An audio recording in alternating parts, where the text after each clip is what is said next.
சம்பவத்தின் பின்னணி.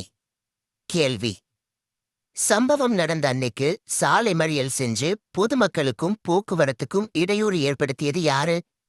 அனுமதி இல்லாம வழியை மறிச்சது யாரு? ஆனா அவங்க மேல எந்த வழக்கும் பதிவு செய்யப்படல.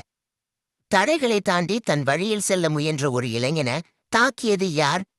அதை தட்டி கேட்ட ஆகாஷ் மீது தவறு செஞ்ச காவல் ஆய்வாளரும் காவல்துறையும் கை வச்சது எந்த விதத்தில் நியாயம்? அனுமதி இல்லாம வழியல் செஞ்சவங்க மேல ஏன் வழக்கில்ல? தட்டி கேட்ட அப்பாவி இளைஞன் மேல மட்டும் 6 கடுமையான வழக்குகள் ஏன்? இது அதிகார அத்துமீறல் இல்லையா? முதலில் சட்டம் ஒழுங்கை பாதுகாக்க வேண்டிய அதிகாரி தவறு செய்யும் போது அதற்கு எதிர்வினை ஆற்றிய ஒரு இளைஞனை மட்டும் குற்றவாளியாக்குவது எந்த விதத்தில் நியாயம்? பிரச்சனைக்கு விதையிட்டதே அந்த அதிகாரியின் அத்துமீறல்தான். எனவே முதலாவதாக அத்துமீறிய அதிகாரி மீது நடவடிக்கை எடுக்காமல் ஒரு இளைஞன் மீது மட்டும் 6 வழக்குகளை போடுவது முற்றிலும் அநீதி.